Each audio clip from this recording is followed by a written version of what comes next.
Andrew Tate एक American British social media personality, kick boxer, misogynist, social media star और internet celebrity है। Andrew को अभी अभी रोमानिया पुलिस ने ह्यूमन ट्रैफिकिंग के लिए पकड़ा है। भाई पकड़ा गया है पिज्जा खाने के चक्कर में। बाकी सब बताने से पहले एंड्रू की जिंदगी के बारे में जानते हैं। एमोरी एंड्रू टेट का जन्म दिसंबर 1, 1986 को वॉशिंगटन डीसी के अंदर हुआ। एंड्रू के फादर अमेरिकन अफ्रीकन है जिनका नाम एमोरी टेट, जो कि एक इंटरनेशनल प्लेयर है चेस के। उनकी माँ एलिन टेट एक कैटरिंग असिस्टेंट थी। एंड्रू और उसका ब्रदर ट्रिस्टीन, जो कि दोनों ही इंटरनेट पर फेमस है। एंड्रू अपनी लाइफ में अलग अलग कंट्रीज में रहे। लेटर शिफ्ट हो गए थे इंग्लैंड के अंदर अपनी माँ के साथ, जब उनके फादर के साथ उनका डाइवोर्स हो गया, और चेस खेला करते थे अपने से दुगने बड़े प्लेयर्स के साथ बचपन से ही। अगर भाई के करियर की बात करूं तो एंड्रू एक सोशल मीडिया स्टार है, किक बॉक्सर है, बिजनेसमैन है। अपने किक बॉक्सर करियर में एंड्रू को 7 रैंक मिली है all over the Britain. Andrew भाई ने 2008 में क्रूज वेट चैंपियनशिप में जीता, नंबर 1 आए। 2011 में फिर भाई ने इसका वर्ल्ड टाइटल जीता, जो कि अगेंस्ट था लूज बिनॉय के। और भाई ने 2013 में 12th राउंड मैच में विंसेंट पेटिजीन के अगेंस्ट में वर्ल्ड चैंपियनशिप जीती। एंड्रू की हाइट और पर्सनैलिटी दोनों ही बैड बॉय की तरह है। एंड्रू भाई अपना बिजनेस करते हैं जिसमें अलग अलग ऑनलाइन वेंचर्स हैं। जैसे कि मैं बता चुका हूं, एंड्रू एक मिसोजिनिस्ट है, मतलब लड़कियों को पसंद नहीं करते, लोगों को लगता है, लेकिन एंड्रू का इस पे पॉइंट अलग है। साल था 2016, जब बिग ब्रदर नाम का एक ब्रिटिश रियलिटी शो आता था जिसमें एंड्रू को गेस्ट के रूप में बुलाया गया। बाद में 6 दिन बाद ही शो से निकाल दिया गया, जब उनका एक वीडियो ट्विटर पर सामने आया जिसपे वो एक लड़की को मार रहे थे। बाद में एंड्रू ने बोला कि ये मैं और मेरी दोस्त मजाक कर रहे थे। तो यार इतना पैसा, इतना फेम और गीता टर्नबर्ग से लड़ाई के बाद भाई पकड़ा कैसे गया? एक पिज्जा बॉक्स के चक्कर में? ये तो बहुत गलत बात हो गई। एंड्रू भाई के फ्लेक्स करने के चक्कर में उनके एल लग गए। लेकिन पहले एंड्रू के बिजनेस जान लेते हैं। एंड्रू भाई अपनी गर्लफ्रेंड और भाई के साथ मिलकर ट्रेनिंग कोर्स चलाता है, जिसके अंदर वो मेल और फीमेल के बीच में कैसा इंटरेक्शन होता है वो सिखाता है। और वेबकैम बिजनेस है जिसमें मॉडल्स मेल कॉलर्स के साथ बातचीत करती है। इस चीजों को जानने के बाद मेरे को एंड्रू भाई को एक ही बात बोलनी है, हरामी मानुस। एंड्रू भाई एक MLM स्कीम चलाते हैं जिसका नाम हसलर यूनिवर्सिटी है। एंड्रू भाई भी लाइक,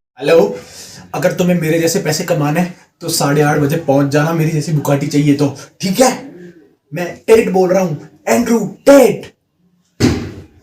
आओ अभी समझाता है एंड्रू भाई की MLM स्कीम। इसमें यूजर को मंथली सब्सक्रिप्शन लेना पड़ता है, जिसमें एंड्रू भाई उस मार्केट के बारे में बताते हैं जो कि खुद डूबा हुआ है, जिसका नाम है क्रिप्टो, और ड्रॉप शिपिंग के बारे में बता दें। इसमें एफिलिएट प्रोग्राम चलाया हुआ है, मतलब ऐड करो कमीशन पाओ, ऐड करो कमीशन पाओ। इसी के चक्कर में उसके जो सब्सक्रिप्शन पे लेने वाले लोग होते हैं वो और लोगों को ऐड करते हैं। इसी वजह से बाद में Irish American financial service company stripe ने अपना प्रोसेसिंग सब्सक्रिप्शन मॉडल वहां से हटवाया, और पॉल हैरिगन, जो कि एक मार्केटिंग प्रोफेसर है यूनिवर्सिटी ऑफ वेस्टर्न ऑस्ट्रेलिया में, उन्होंने ये बोला कि एंड्रू का जो मॉडल है वो एक सोशल मीडिया पिरामिड स्कीम है। तुम सोच रहे होंगे कि इतना बवाल हो रहा है पर्दे के पीछे, लेकिन भाई की पॉपुलैरिटी में कोई कमी नहीं आई। वो कैसे? एंड्रू भाई ने अपने एफिलिएट प्रोग्राम में जुड़े हुए लोगों को बोला कि जितना ज्यादा वीडियो पोस्ट कर सकते हो सोशल मीडिया पे मेरे बारे में कर दो, जिससे कि इंगेजमेंट आएगा। और इसी टैक्टिक्स के चलते ने भाई ने 1 लाख लोगों को अपना सब्सक्रिप्शन मॉडल बेच दिया। भाई ने ट्विटर पर जाकर फिर ये बोल दिया कि हार्वे वेंस्टन सेक्सुअल हरेसमेंट केस में जिनका सेक्सुअल अब्यूज हुआ है वो लोग खुद रिस्पॉन्सिबल है अपने अब्यूज के लिए। भाई अपने बारे में बोलता है कि मैं एक एब्सोल्यूट सेक्सिस्ट, एब्सोल्यूट मिसोजिनिस्ट हूँ, और बोलते हैं women belongs to home. His job always was procreation, to look after the family and to look after the man. That's all that they had to do.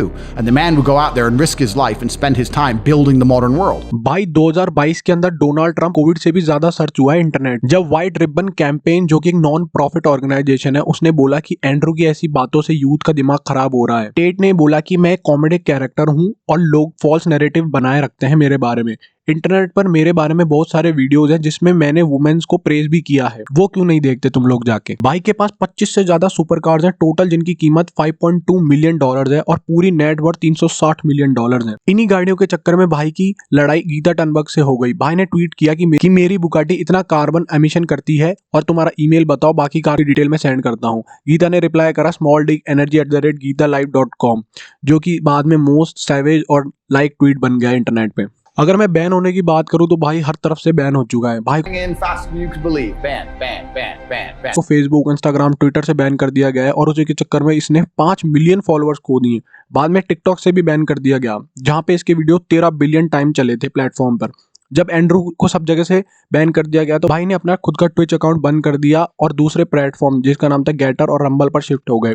और उसी वजह से fans ने इतने ज्यादा डाउनलोड करे उन ऐप्स के कि वो मोस्ट डाउनलोडेड ऐप बन गए 2022 के। हॉल में रोमानिया चले गए और वहाँ चर्च को ऑलमोस्ट 16,000 यूरोज दे डाले और बोला महीने के अंदर 16,000 यूरो दूंगा। और ऐसा बोला कि जो रोमानियन चर्च है वो सबसे ज्यादा पावरफुल जगह है, बाद में जब दुबई गया तो मॉस्को के आर्किटेक्चर की तारीफ करते हुए अपने अकाउंट से अनाउंस कर दिया गया कि मैं इस्लाम में कन्वर्ट हो चुका हूँ। एंड्रू भाई का नेचर है कि सावन का मौसम साला बदलता ही रहता है। एंड्रू भाई को 11 अप्रैल को पकड़ लिया गया था यूएस एम्बेसी की टिप के हेल्प से। फिर न्यूज हेडलाइंस आई कि भाई को रोमानियन पुलिस ने अरेस्ट कर लिया है ह्यूमन ट्रैफिकिंग के चलते, जिसमें एक अमेरिकन वुमन मिली जिसने बोला कि मुझे वेबकैम स्टूडियो में जबरदस्ती काम करवाया जा रहा है, और दोनों भाइयों को अरेस्ट कर लिया गया। बाद में 5 घंटे के बाद दोनों को रिलीज कर दिया गया। इतनी जल्दी आए कैसे, मेरे को खुद को शौक लग गया।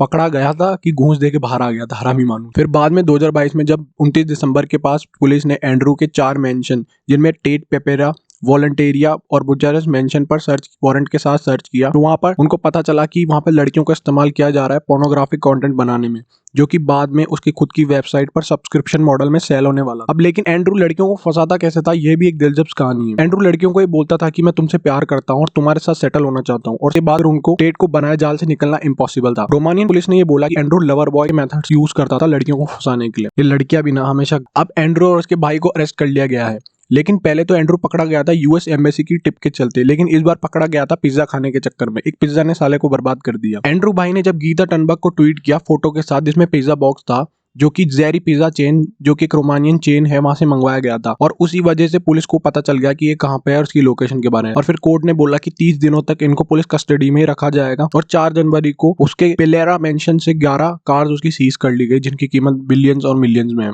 कहानी अभी इतनी है, लेकिन मैं चला पिज्जा खाने।